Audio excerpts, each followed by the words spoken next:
your mind, lost in. Happy accidents are a good thing. They're Things that you'd never splendid. thought of. Yeah, yeah, things that you'd never thought of, and you stand back and you're like, oh, look at that. Yeah, and you laugh your ass off about like, Jesus, where the hell was I at the time? Totally. Yeah, totally. So, honestly, like I read your profile. I kind of got an idea from your website. How would you describe yourself as an artist? Like, if you could just put it all into a ball, like, how would you describe it? Because I feel like there's a lot to explore. That's what I'm getting the sense, right? There Yeah, is. definitely, Okay. Dave. Yeah, it's a funny thing. I sort of, I suppose, like a lot of artists, just trying to find your voice. You know, you kind of go all over the place. Um, and then I've sort of landed to where I am now. But these days, I started off just doing straight oil painting and more, I don't know what you'd say, Your Bob conventional Ross painting. phase. Yes. Yeah, that's it. That's it. Happy accidents. With the brush. Totally unnecessary. But yeah, no, and now doing mixed media, a lot more expressive. And yeah, I've sort of, what unlocked it for me was I've painted all my life. But then during the pandemic, I did an online art course and Milan Art Institute. And that sort of really took my blinkers off and really opened up my, I don't know, my creative, I don't even know what you call Your it. chakra.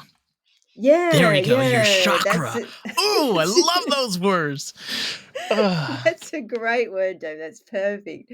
Um, yeah, and then after that, all of this sort of came out. Mixed media and a lot more symbolism and storytelling and all of that sort of stuff. And then sort of going even further, wanting to make it a lot more interactive with, you know, Nature. yeah, and even adding elements like hidden keys, like a hidden key and a QR code in each painting, sort of connecting to much deeper meaning again. And yeah, Damn. Okay. Wow. First of all, like that is attention to detail right there. Cause that's like it's so unnecessary, but yet so creative at the same time and ingenious. thank you. Yeah, no, that's it, Dave. Because I thought I don't want it to just be observed. I want it to be experienced. And I think by putting a hidden key in there, it's fun, but also it makes you look at the painting because you've got to find the key. And then the QR code sort of leading, some of them lead to a poem or a piece of music or, yeah, all sorts of things. So, Really like fabricating technology. It's like almost of a way of taking something physical and giving it a digital element to it. It's one of my favorite things is those like interactive tattoos. And when I say interactive, I don't mean QR codes. I'm talking about like the ones that like make them look like stickers, you know, or the ones that are really, really good at like pastels. You ever seen those before? Like those very subtle pastel birds, and it looks like just simple brushstrokes that is just genius. You're kind of like manipulating your workspace. Wow, I threw a corporate thing in there, but yeah, workspace, your work environment, your work element. yeah, no, you're right. You're right. And that's what I think too, because I think, yeah, a lot of paintings are just, yep, you look at it and I don't know, but I just thought, how can I really maximize this experience? How can I really get across, really speak to someone off the canvas as well, you know? It's honestly like covering all like avenues. Because I've said this so many times, right? When you sit down with an artist, the number one thing you walk away with is what they gave you. because you are the best representation for what you're creating. So if you want to engulf or have somebody, shine and be inspired by your work, there's got to be you in your work. And people are like, nah, I could tell. I'm like, you can tell if somebody's copying and Very doing true. the clickbaity and like, it's great, but where is the ingenuity, in that? Like, uh, Yeah, no, I I completely agree because yes, and you do see I've been exhibiting internationally. I was doing 4 shows a year before the pandemic, and you globally, get to, yeah, yeah. you mind me asking, where do you live currently? I'm in Melbourne, Australia. I'm a I long way okay. away. Okay. So you got a bit of a journey if you're going to travel globally, cuz I know that like Europe is at least 20 hours. Oh, David, that's it. I love Australia, but oh my God, you're in the air for 6 hours and you're still in Australia. Uh, when you're flying, it's like, oh my God, it's such a long way away. It really is. I mean, Australia is kind of the American outback if you think about it. It's so funny. The amount of Australians I've run into, especially artists, like especially like when you're dealing with the outdoors, there's so much similarities. With like ideas and like nature walks and like just experiencing like just being in those rural areas. It's just bananas and like how many places, and obviously like you've been around the world, like how many places you can go to and you're like, oh my god, I've thought about that too, and they live here. I live all the way there. It's amazing. That's yeah, absolutely, absolutely. Yeah, no, definitely. We have a lot of space down Ah, here. a lot. Uh, so you used like traveling the world for your art. Did you use that as mainly like inspiration or sharing the work that you're doing? Like, what exactly was that for you? Yeah, no, that it started off in London. I got accepted into the London Biennale and it just kind of took off from there. I know. Oh wow. So after that happened, the next thing I was contacted by Tokyo. Oh, we want you over here, and then it was Miami and Dubai, and it just went bananas from there. So the travel was to show my work, but yes, circling back to your initial question about copying and stuff like that. At those shows, these are massive shows, and you get to see a lot of work, and I think it's interesting to me how people can almost feel what you were feeling sometimes when you're painting. Like I've had people say to me, "Oh, these are really happy paintings. You're really happy when you painted these." And I think, "Oh, I'm so surprised you can feel that." Yeah, and other work I've seen, I remember looking at a painting someone did, and it was, I think it was even called Depression. But even without looking at the title, I could actually viscerally feel how heavy and dark that painting was, and yeah, it's Yeah. interesting. There's so many it's interesting that there's so many different elements to paint with. Like I'm not a painter. I'm like an ink and paper kind of person, or like I have an iPad. And with oil painting it's so bananas cuz it's like almost every single person figures out a different formula of how to produce their oil paintings, cuz newsflash takes freaking forever to dry. Yes. And it's like a pain in the ass. Like you can't have it like sitting in sunlight. Like there's just like a lot of stuff for me as a dyslexic person. I don't have the time or patience to remember, you know? But it's like one of those elements as an artist where you gotta be good at this. Cause if you're not gonna be good at this, you can't really work well with the medium. You have to be at your best A game with oil painting, like 100%. Yeah, the advantage of oil in a way though is because it does take ages to dry, you can just wipe it off. God knows I've done that enough times. Uh, the rag with the turds. Off she Redo, comes. Yeah. Oh God, what the redo. hell is that? Yeah, the happy accident just didn't work out that time.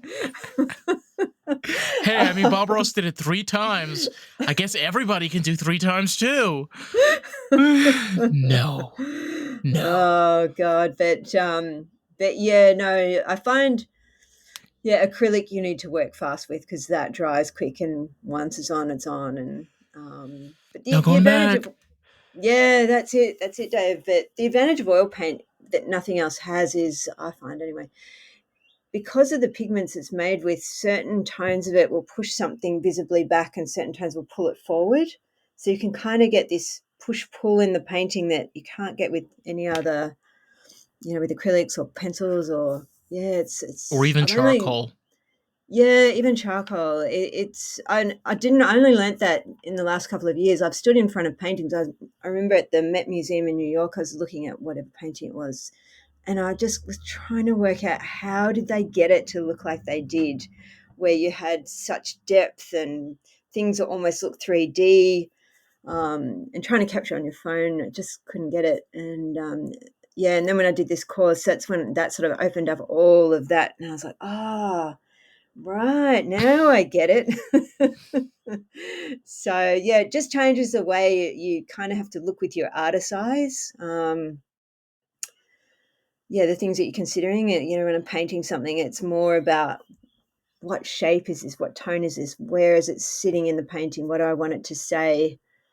So it's kind of really bending your mind a bit, It's actually. got Yeah, it's got all of those. It's got all of those pieces. It's like almost where when you when you picture a landscape or almost a memory, you know, it's being able to get all of those elements shaped onto a canvas.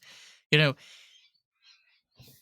a lot of these pieces were made during a period where there was no photography. You literally had to have somebody like physically stand there, or you had to physically sit yourself in front of this shit filled brook called the River Thames, and paint it. That takes a lot of skill because keep in mind, like, things are moving, the day is changing. Like, try to fight time with a little oil brush in hand, and you're 89 years old, and it's gonna take a while. It's gonna take a minute. Yeah, exactly, Dave. It's interesting you say that because a lot of the masters, like Monet and those ones, they started off their lessons. They had to sit in the Louvre and paint the Dutch masters. That's how they learnt it and stuff like that. But you're right. When you're outside, and outside, just I'm not good doing outside because you're right. There's so many. The wind, the lights changing, or worse, people are watching you, and then then you get conscious, and then you just any ounce of talent just abandons you, and you just start. Phew. All right. Sorry about that. We had a little bit of a internet glitch, maybe intergovernment connections. But anywho, we are back. What were we talking about before? I totally forgot. We were talking about we were talking about oil paintings. You mentioned you were in the Met, and then we were talking about Monet. Yes, I think that's where we left yes, and off. then you were mentioning about the guy that's doing the piano TikToks. Yes, that whenever somebody tries to do a duet with him, he's like, "Hell nah, I'm out." Oh yeah, I can totally Yes. relate to that. I remember I was painting. I was on this little trip in Tuscany, and I was out in the middle of, like, out in the middle of nowhere in Tuscany. It's so beautiful. And I found this little spot outside this, 800-year-old town, and I thought perfect. And I was painting the view, and then I noticed this man standing a little way behind me watching. I thought, oh, just please go away, because it's really hard to sort of, once you're conscious of that person watching you, and oh, geez, and I was struggling with the painting anyway, so that was really helpful then. I, I said, like, I think I said this before, like, it's totally okay. Like, there's just certain types of artists that are just, they just kind of got to be in their zone. They just kind of have to be in their element, you know. And I just think that there's just a different way of how we process how to, like, making art. Sometimes it's like an idea that pops in the head, or it's just you start and you kind of are going in a different direction. Like, I don't think there's any right way. Yeah, there are people that are great with people, you know? Kudos to them. I give them credit, but you can't fit. I think this is a problem too. You can't fit all artists in the same box. Is something you got to learn. It's that everybody's going to work the way that they work. Yeah, I think so too, Dave. One of my friends, she's an artist and she's got like a little studio space and it's got probably 15 other artists in there and nothing's closed off or anything. I think I don't even know how you do that, honestly. I don't know how you do. And the same with art lessons. I remember years ago, like years and years ago, I was having art lessons and I was, they've got the model, the still life model, the woman, and then there's 10 of us with our easels and I think too, when you're being taught by somebody that loves to paint but doesn't really like to teach, they're probably supplementing their income. So the patience level with students is minimal. And it was like Jaws to me, like he'd be coming around and I was sort of the last one in the row and it'd make me really nervous because I could see him getting closer and closer. And it was like the dun dun dun dun, so he's getting closer and closer like Jaws, and then suddenly he's on you and what the Mm. hell is this? Da, da, da, and you think, oh, it's just yeah, I thought to myself, It you "Oh, know it no on it like it applies to like practically everything, right? yeah, I think so," because when I'm left to my own devices, then if I stuff it up, who cares? Just me or yeah, you just be easy with yourself and let you the happy accidents, that's how they happen, and because you're not trying to conform, you're not, looking at what the others are doing, "Oh, I should be doing it that way," or all of that goes away, and yeah, All that worry and then anxiety, it's just like it'll and the thing is, even where you're dealing with teachers, I can say for myself, like I'm in auto tech school, and where you have all these different teachers that are supposedly like in the automotive trade and things, and then you have those artistic teachers. Like I have one currently that is a race car driver, and this guy, like his dad inspired him, and like he's built cars and stuff, and like he's built engines, and the way he talks about this is like like reading one of the lines from like Galileo. You know, just the way he expresses like the how things and everything's operates, you can hear the passion coming out of this man. Like this is what he loves to do. And is it a common thing? In my personal experience, it's not a common thing when you're dealing with teachers. It's like one in a few, one in a rare that like stand out of the crowd. But they do exist. That is a reality. They do exist out there. yeah, yeah, you're right, and it's they are few and far between, and when you get someone, because I think you have to the passion for teaching and passing on knowledge and allowing someone, especially if you can recognize the talent in someone and just giving them the space to find their own style, find their own voice and encourage and not disparage, not try and push them down to, no, it needs to be like this or, their interpretation of what you're doing, I think absolutely, absolutely. They are few and far between, unfortunately. And I think too, the sad part about that is, even if you look at a show like America's Got Talent or, X Factor or any of those kind of TV shows where someone will come on that actually has talent but gets so castigated by the judges. And I think you're just killing that person's dream in a lot of ways. You don't know where that person could go to and their self belief, because a lot of it is self belief too, I think. Um, if you don't think you're any good or whatever, you can have the best talent ever. But if you can't see it or it's been drummed out of you, unfortunately, it tends to lie dormant. I I hate to say this. I think the worst type of judges are professional celebrity judges. And it's not because like they're not talented. You're talking about exceptionally really talented people. It's where who are the people that see talent? It's the audience. Exactly. You know, it's you can have maybe you could explain this better than I can, but you can go and put your art in any type of art gallery, anywhere. It doesn't matter what the curator thinks.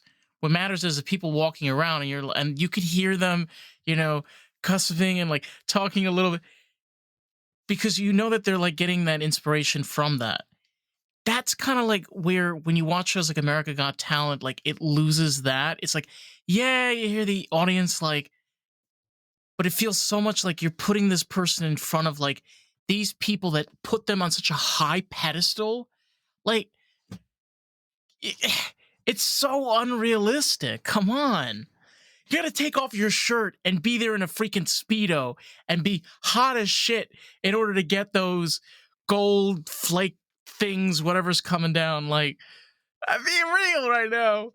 Ugh, Yeah. it's so Yeah, true. absolutely, absolutely, and I think if you think of somebody like Susan Boyle when she won Britain's Got Talent, you know, the opera singer, you know, she was didn't fit that mold at all, she didn't I don't think she won it, but at least I were able to see her talent, but yeah, I agree, and in the art world, I think this is the benefit now, if it now is the best time to be an artist because you don't need a gallery, you can get on social media and you can attract your tribe, so to speak, and directly speak to your collectors, and that's why I've never been gallery represented because the gallery doesn't get to choose then, is your art or, you know, do they think you have a future? It doesn't matter what they think because it's just what people think when they look at it. And I know from experience too, even when I've looked at art, when I've purchased things, I'll look at something and think, "Oh, that's so beautiful. I love that, da, da, da, and I want it." And the person next to me, will be like, "I hate that. That's the worst thing I've ever seen." It's so subjective. No, it's true. It's true because I think all of us have our own tastes and styles. I like I could say for even from myself, like I'm very much the type of person that people know me that like I very much scream vintage.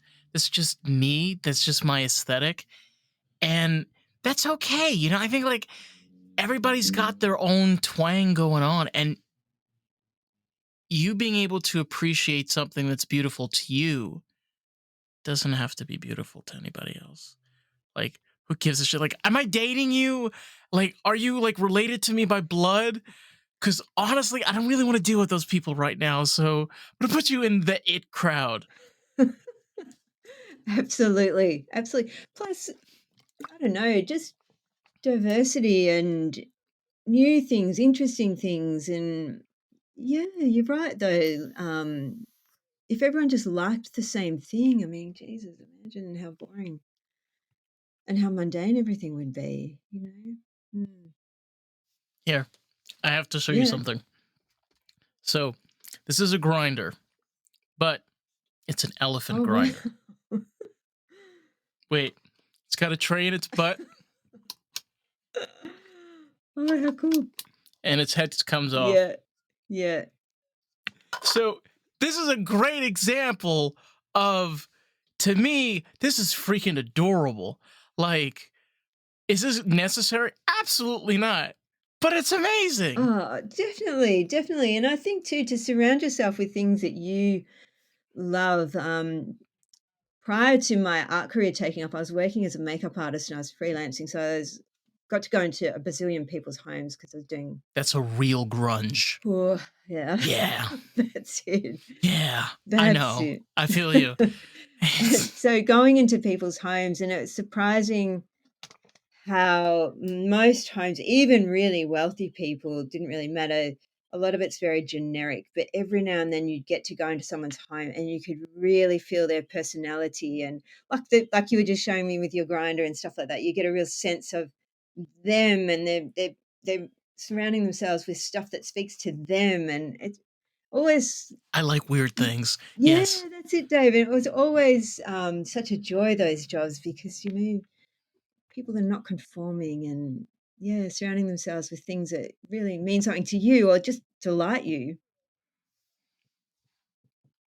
And honestly, like, to your own point, because to be honest, I keep on looking on your website and it's just, oh, but you kind of showcase that a lot with your work itself. There's like little weird, like great example. Like I think there was one. hold on, let me find this. There's what? Yes, it's like with little swimmers, Oh, yes. like these little. Yes. And it's like when you look deeper, it's as if like the people in the back are so far ahead of everybody else in the front. It's like almost like I'm looking at it like I'm like, oh my God, there's so many elements in this piece. It's bananas. And you know what? Honestly, kudos to the weird. I kind of like that. That is something that just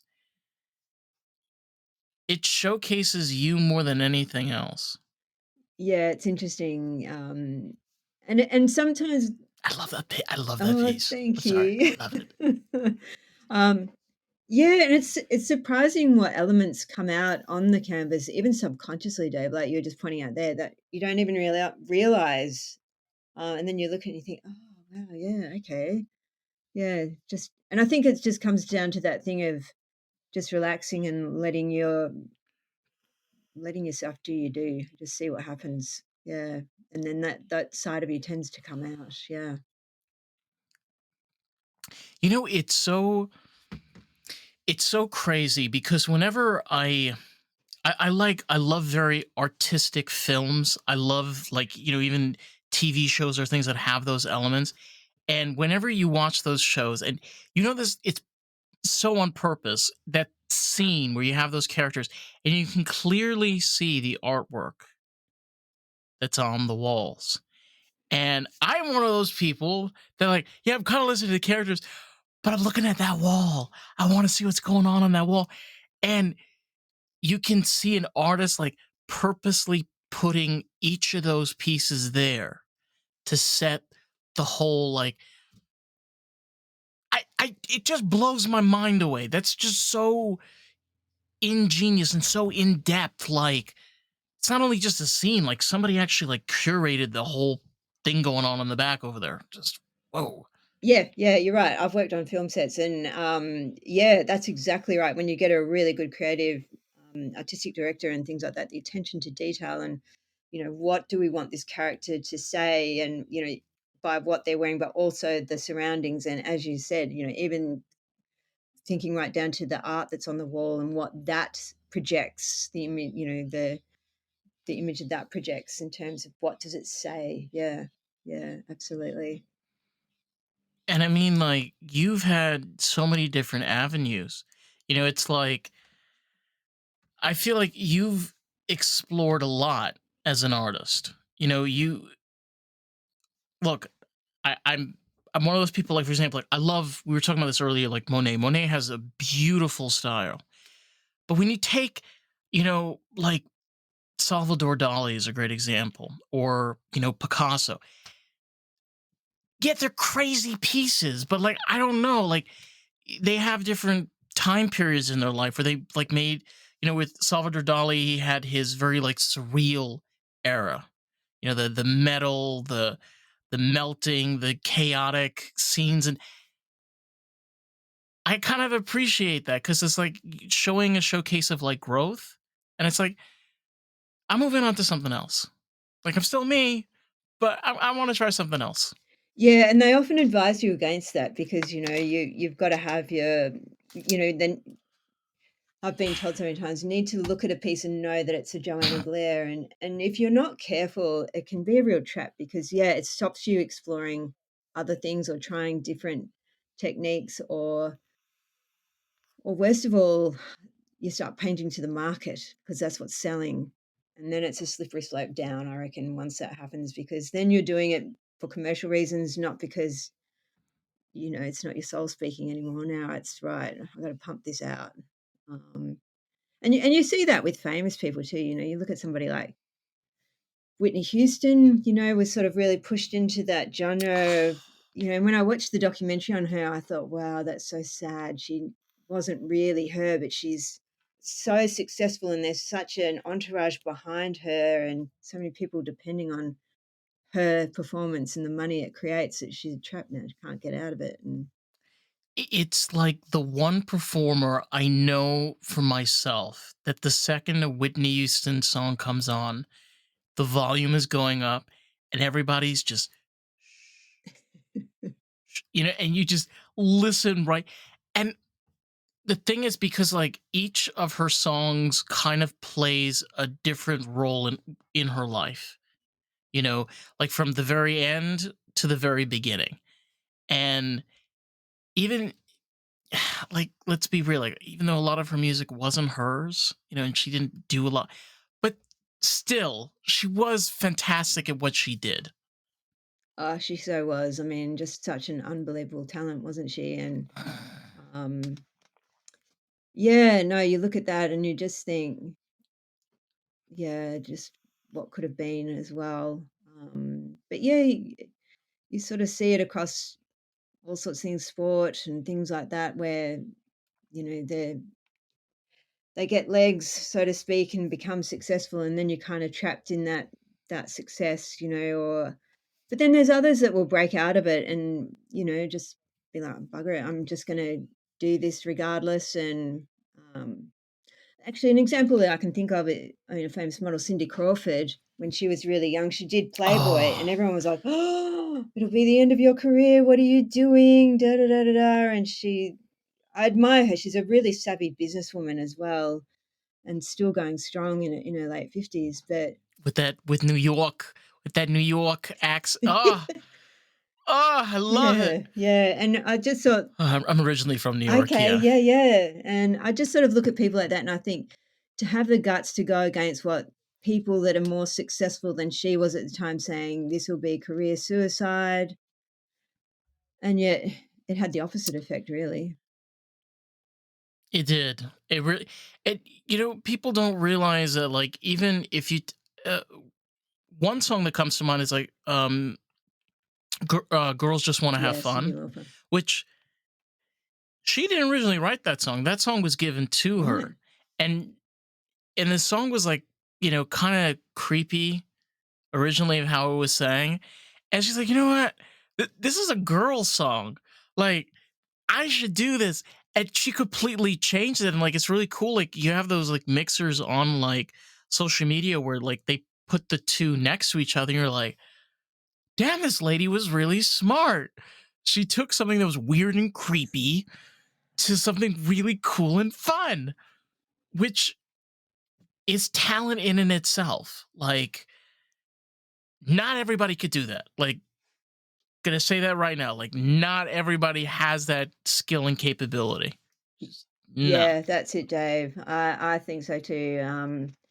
Yeah, I think Tina Turner did that with one of her early songs too. It was a bit of a crap song, and then she just Girl, you are killing me with the legends over here. Like, you're just one after the other.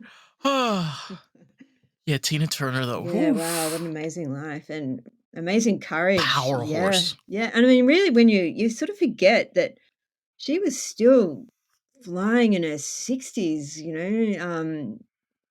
yeah, when I look at some of her stage performances, it's hard to remember that she's 65 or something, really killing it, and still the massive voice and yeah, same thing with her, as an artist, her drive and just willing willing to just do whatever it takes is really inspiring too. I I got the opportunity to see Blondie Yeah, live like 2 years ago. And what's her name? Harry. Debbie Harry. She performed. And I feel like she's in her 80s. And I'm just standing there watching this 80-year-old lady perform like as if she's 34, you know, and it was incredible. Like, some of these talented performers, they just can't quit. That's just it. They just can't quit. They just keep going. And I'm like, you could put down the mic, and they just don't want to. Yeah, They just don't it's want to. interesting, isn't it? It's that I can't not do it. Why do you do it? I can't not do it. It's that, isn't it? And I mean, she was 38 when she first hit fame, Debbie Harry. She wasn't super young. And I think that too sort of speaks a lot. It's never too late. I mean, geez, Tina Turner was nearly 50, I think, when she sort of broke away from Ike Turner and went solo. And you just realize what's possible. And I think it comes back to that self-belief as well, and just not being afraid to just do what you really want to do. And as you said, Debbie Harry, 80 years old on stage, and how many would have the guts, especially as a woman? It's one thing for Mick Jagger to do it, but as a woman to do it. Mick Mick Jagger is he's an alien brought from space. Okay, let's just that man is unreal. All right, like he's older than Paul McCartney. He's older than Paul McCartney. It's alien. That's it. Alien. Done. Yeah, I know. And, well, and I also think of somebody like Karl Lagerfeld, the designer. Like he died like 6 months after his last. Wait, not even then. I don't think 6 months after his last collection. They just, yeah, just keep on Kept keeping. going. Yeah, and I think it's that thing of where when you're so used to tapping into that creative thing, and that is ageless, it never leaves you, and I think it just keeps coming. It's the body that just wears out. The mind keeps thinking of things, and the spirit keeps wanting to, oh, come up with an idea. Let's do this. Let's do that. Let's mix the music this way, or let's paint the painting that way, or let's sing the song that way. Or it's still always there. It's just the body is running out of steam to keep up with that inside part of you. That's what it seems to me. I think it's so true, and I think what it leads to is there is no such thing as retirement if you're an artist, and that's what you're perceiving. It's be, it's not that you don't want retirement. It's that you're doing something that you love and you're passionate about, and you get to do that every single day. So why do you need to retire? You could obviously like people slow down. You don't have to like be a full working horse, but it leaves the question, do you really need to retire if you're an artist and that's what you're passionate doing, regardless if you're successful or not? Yeah, that's it. And I think in terms of retirement, because you sort of think, well, then what would I actually do with my day? I love my parents dearly. I've still got them there in their 80s, and they're happy as anything. But it's kind of like watch TV, go to the supermarket on Thursday, go to the RSL on Saturday, which is fine. Like I said, they absolutely love. But I can't imagine that for myself. I can't imagine not having purpose and not. You need excitement. Yeah, and drive. For me, it's not because Mum says to me, "Oh, just paint because you feel like it." And I think, and then what?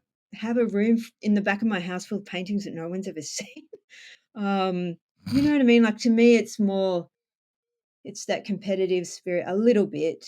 Not against others. I think about against myself. Like I think to myself, I want to see what I'm really capable of. Like get to the end of my life and think, where did you get to?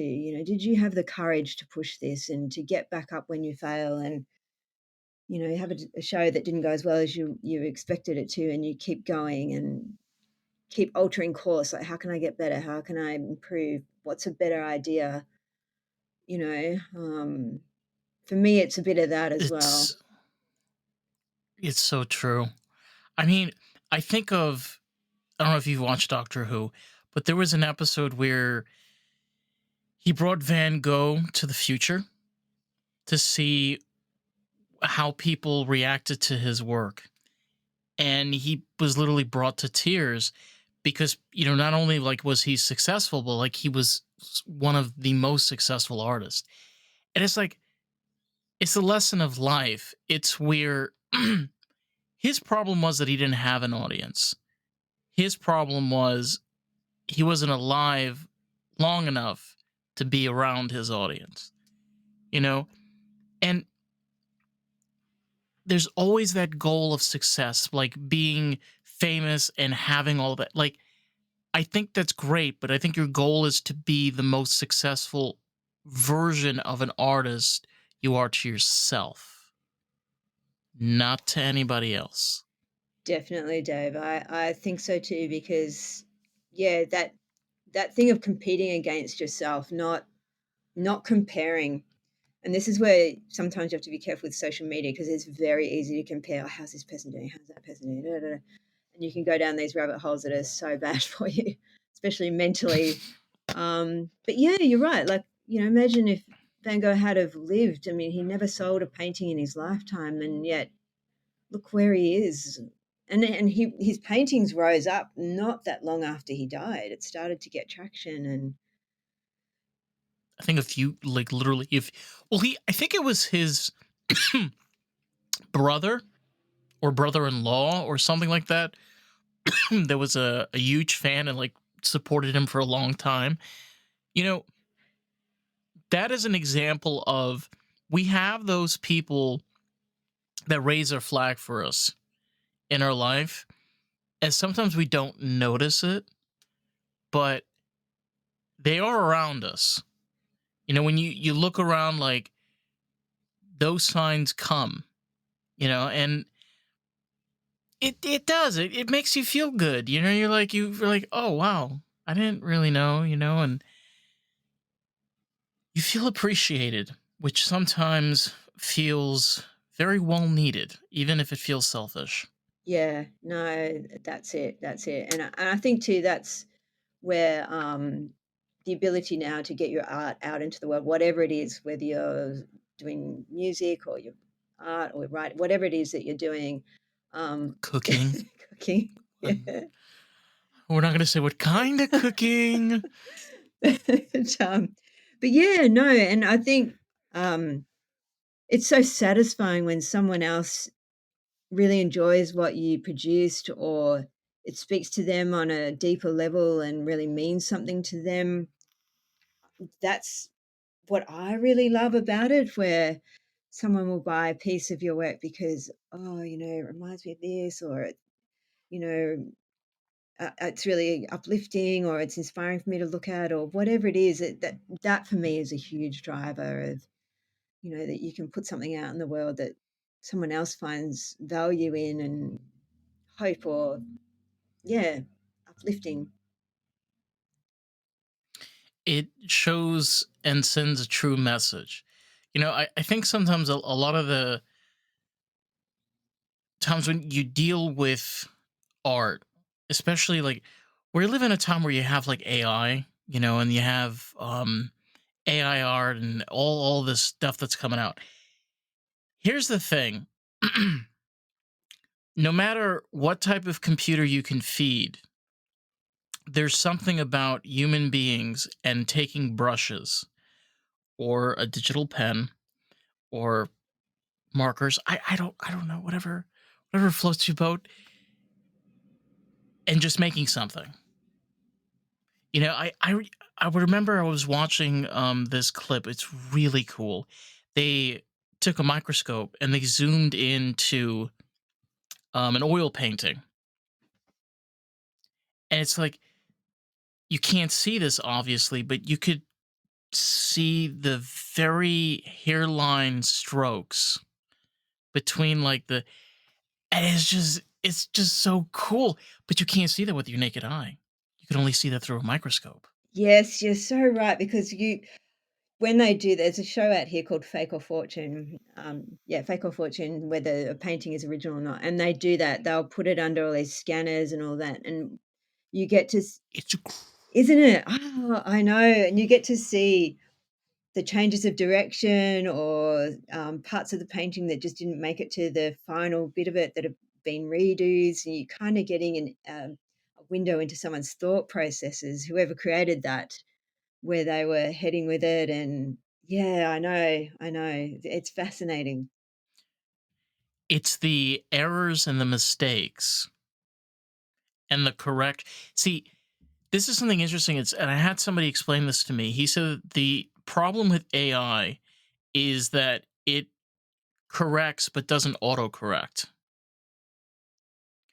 We humans, especially when you're like painting and you're in the zone, we correct and then we autocorrect and then we recorrect because they're like, "Mm, okay."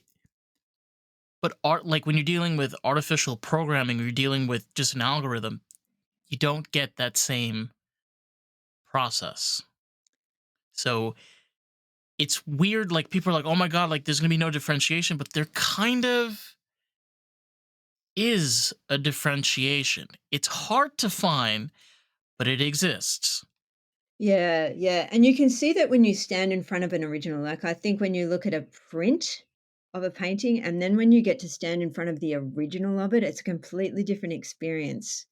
And I think, yeah, I agree with you. I think AI, well, I mean, I've seen some amazing AI pieces done, but yeah, when you that process that goes into what a human goes through. Put it under a microscope. Yeah, put it under a microscope and you'll definitely see the difference. Yes, yes, absolutely. Absolutely, that human spirit is laid down into it. I think also, when we were talking about film earlier, a lot of the times where even though we have such great technology, we have CGI and all of these amazing, wonderful stuff, when there isn't physical art attached to it, it loses this almost raw and realistic element. Like there's a movie Wicked. I didn't watch it.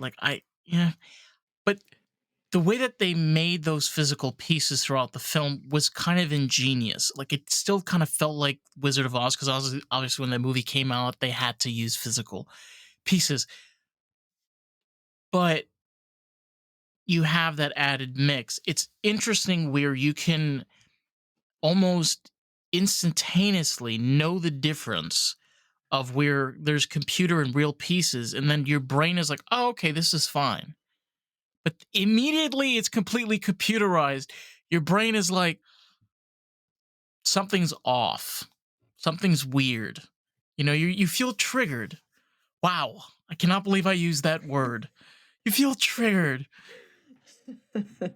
Yeah, and you don't get that, when it is completely computer generated, it does feel flat. It hasn't got that, I don't know, kinda not jumping off the screen at you sort of feeling, um and it must be hard on the actors. I remember, watching a bit of the making of Titanic, and that bit where they hit the iceberg, that's all green screen, and I thought, for them to have to imagine what that would have been like and act around what they can't see because it's just green screen, and I mean, And they got it wrong.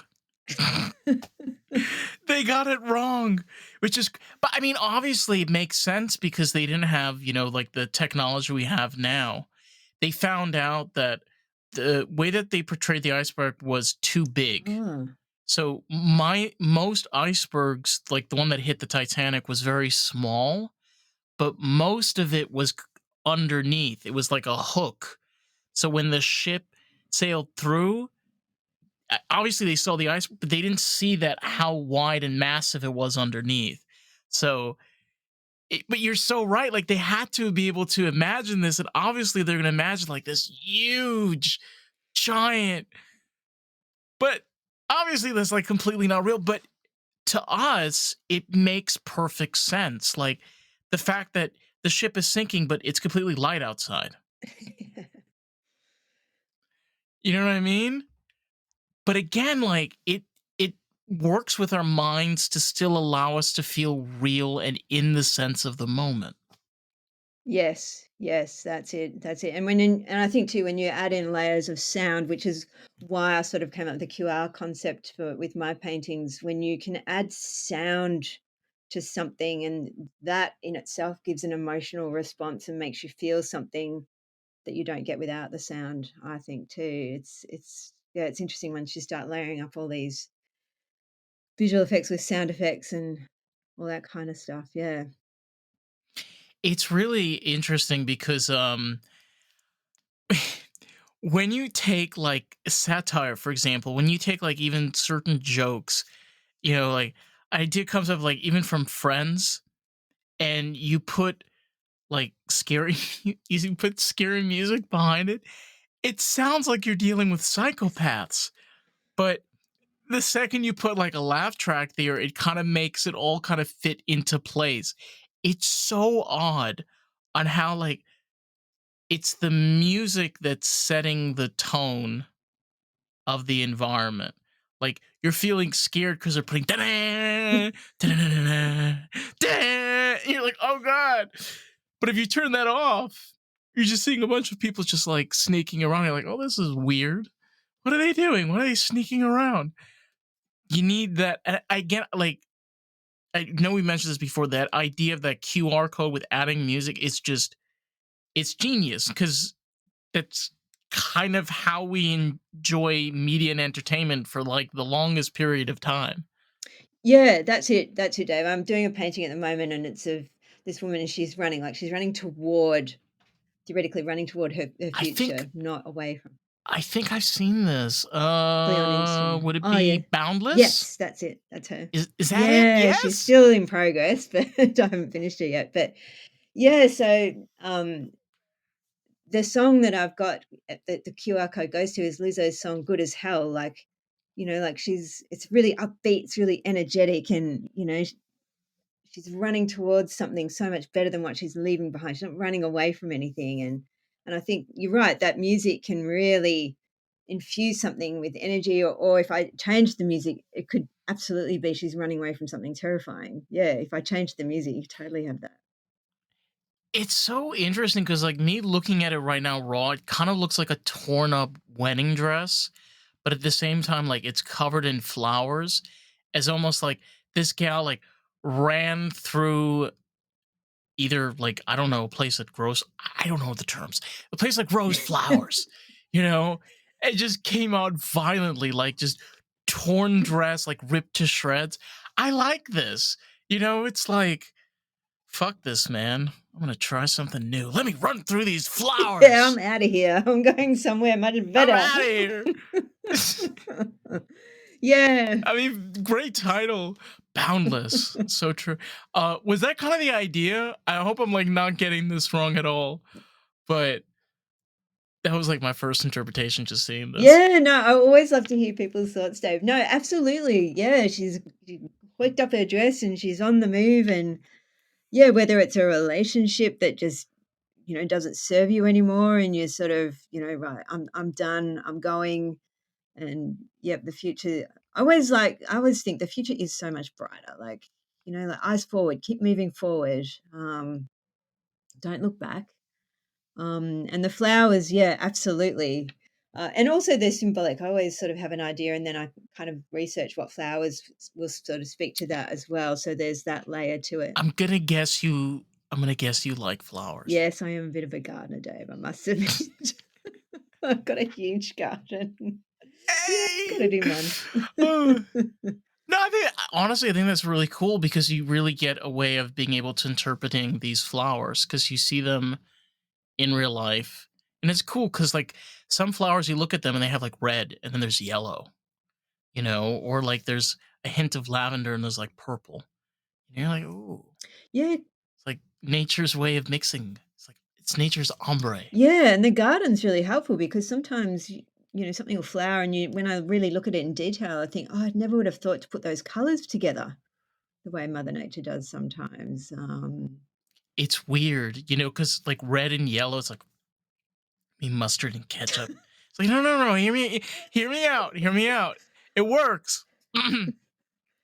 And sometimes like it does have like a really, I think one great example is like when you look at a cardinal, and I feel like a lot of the times like what gets wronged is they're not that red. Yes, that's true, that's true. It's like they're always this bright, like I lived in New York, I remember like they have this beautiful burnt orange, like red color.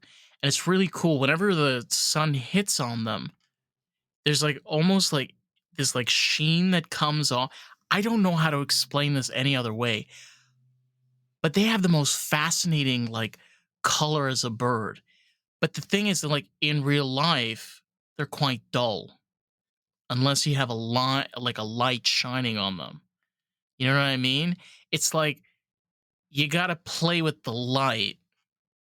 I hope I'm making, oh my god, too much weed. Uh you gotta be able to like see where the light goes, because that also changes, there I go.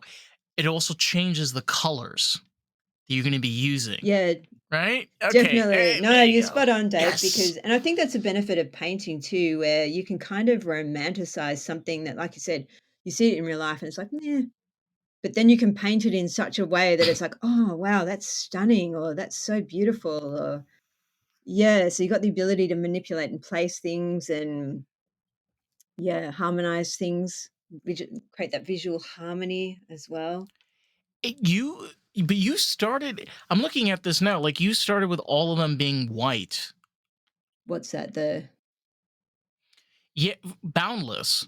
Because what I'm looking here is like, ooh, okay. So you started with like a clean slate, and okay, I'm trying to like go through this thought progression. So it's like you start with a clean slate, and then you figure out which flowers you're gonna make. Yeah, Okay, because originally she was gonna be pretty pale, like a softer version, I guess. Yeah, you can see that in the first stages of it, and I was gonna kinda go in the duck egg blue because it's quite a calm color, but then as I got going, I thought, "No," and I started to think about what song I wanted to put it with, and I thought, "No, she needs more. She's running, she needs a bit more oomph, a bit more energy." So, yeah, the brighter colors are starting to make their way in there now. and I honestly, I think it. I think again, sometimes taking bold leaps and trying different things is sometimes the most healthiest thing that you can do for yourself. The thing that I've realized along the way, it sometimes can come with pain and suffering. Like, we make decisions and they come with consequences, like, especially when you are trying to survive and being an artist. And I've said this so many times, it's like, if you can find a balance so you can enjoy and love your life, what is holding you back? Like, figure out the way to be financially stable and be able to keep yourself sane of mind so you're not like, oh my God, another bill. What the hell am I supposed to do? You know, balance those things out. And it's like, if you're able to do what you love, like, by all means. Yeah, and I think something that I've realized too, which is what my series that I'm doing at the moment, the series is called "When One Door Closes, Another One Opens," and sometimes, yeah, something really awful will Title. happen, and you think, "Oh my god, it's devastating," or it's laying you flat, or you just think the world is over. It feels like that at the time, and then as you go forward and move through it, and you come out the other side of it, and then something really amazing happens or something really an opportunity comes up or a better person comes along or you think of something that's so much better than tracks that you've run on before and it only happened because that awful thing happened wouldn't have happened without that. So I really love that concept of when one door closes, I think to myself, just hold tight because something so much better will come to you. Another door will open and it will be better than what you're walking away from. There's so many doors that can be open. I mean, it's, you know,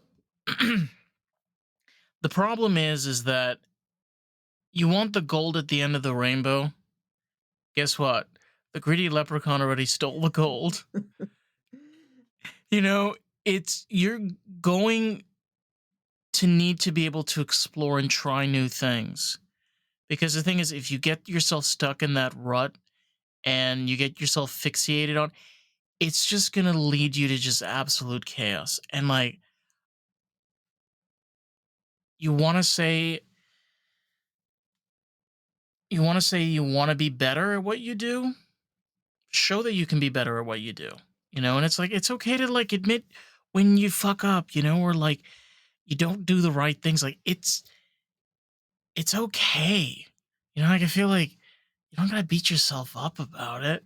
Yeah, that's it, Dave. That's it. And that's one of the reasons why I have the hidden key in each painting because to me it's kind of like unlocking that potential within yourself and also unlocking opening other doors because you're right, there's so many other doors and just having the courage to just open it, just see what happens. Worst thing can happen is nothing or it's not what you thought. All right, well, don't do that again. Pivot, open the next door. You just never know, and you're right, that thing of just getting stuck in that one spot and time goes fast, you can be stuck in that spot for way longer than you realize, and you look back and you think, "God, I haven't moved for a decade, I'm still where I was a decade ago, roughly," or yeah, so I agree, I think just yeah, don't be frightened of change. Go and open the doors, see what happens. See what happens. You know, no worse off than where you'd be now, you know? And you've always got choice. It's so You can true. always It's pivot. so You can true. always pivot. You never I always think that, like, you always have choice. You know, "Okay, that didn't work. Alright, what did I do? Okay, that. Don't I do that know. again. Right, what's next?" It's just you just gotta keep on going. Before before we wrap up, I want to talk about um with Vogue, because you were mentioned on Vogue's gallery, and specifically that piece. Um was that your intention, or they just picked that out of random? No, I chose that one. You Yeah. did. Why did you choose that one? I'm just curious. Oh, I'm just trying to think which piece it was. Yeah. It's really cool. It's a really interesting piece. Yeah, that's right. It's just remembering the piece now. Yeah, just that idea, like she's got that huge hair up vertical. I think that's the piece, isn't it? That's the one in Vogue.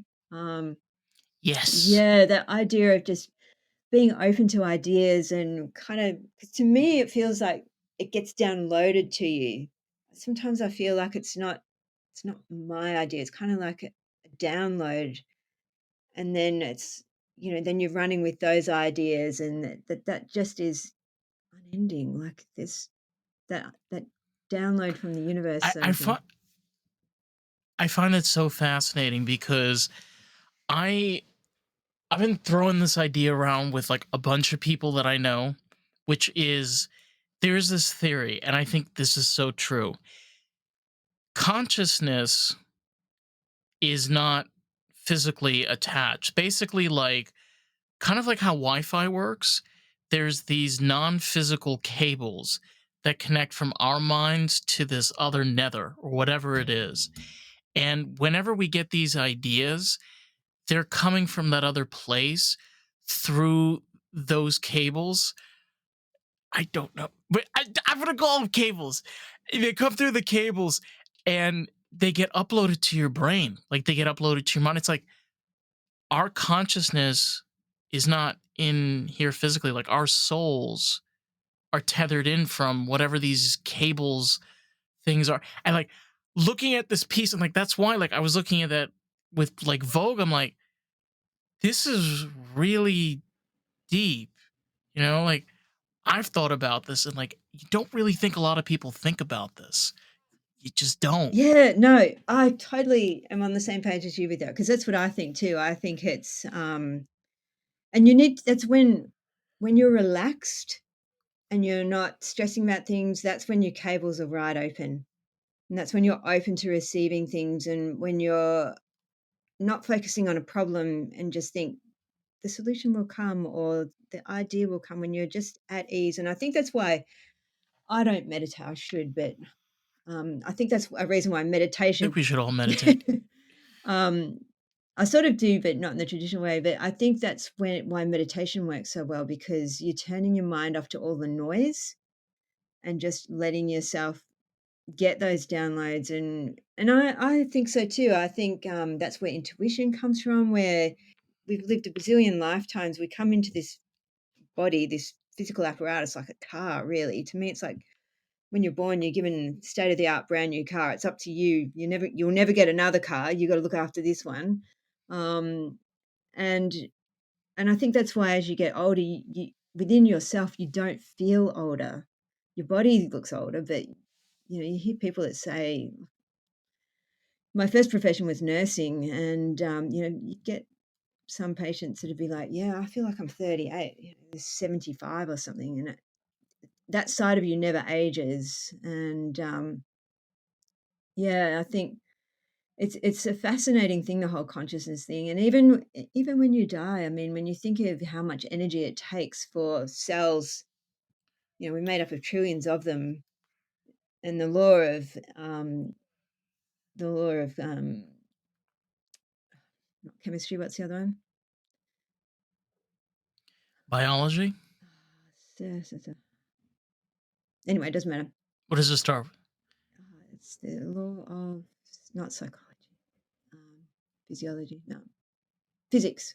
Sorry, I had the Physics. seniors moment. Laws of The okay, laws of physics gotcha. say that energy can neither be created nor destroyed. It just changes form, and It's that's what I think that it's consciousness infinite. is. Yeah, you're in this body. That consciousness is in your physical apparatus, and yeah, you are connected to the ether and to whatever that massive mind in the universe is. Um, I think also one thing that we don't tend to look on is even when people pass, a lot of the times their legend continues with them. You know, we talked about Van Gogh earlier, but in many ways, like they're not physically here, but they still kind of are here. yes, You know, it. I think it's just a great example of what it comes down to. It's where we think that this is the only time that we have because we're physically attached. And I think the whole idea of when it comes to artistry and creativity, where these ideas are flowing through, is simply of a way of our souls or our conscious, whatever you want to call it, is connecting to the world around us. Like it's our way of connecting. It's like it's a way of communication. Is that, yeah, it's a way of communicating with other people around you. yeah, absolutely, absolutely. And you hear of some people when they're so in tune with each other know what the other person's going to say before they even say it. And I mean, you see it in nature too, where they've discovered like one species will be miles from another species, and yet they've realized they can still communicate. They don't really know how they're doing it. But yeah, I think so too. It is that communication, and it's so fascinating, so fascinating.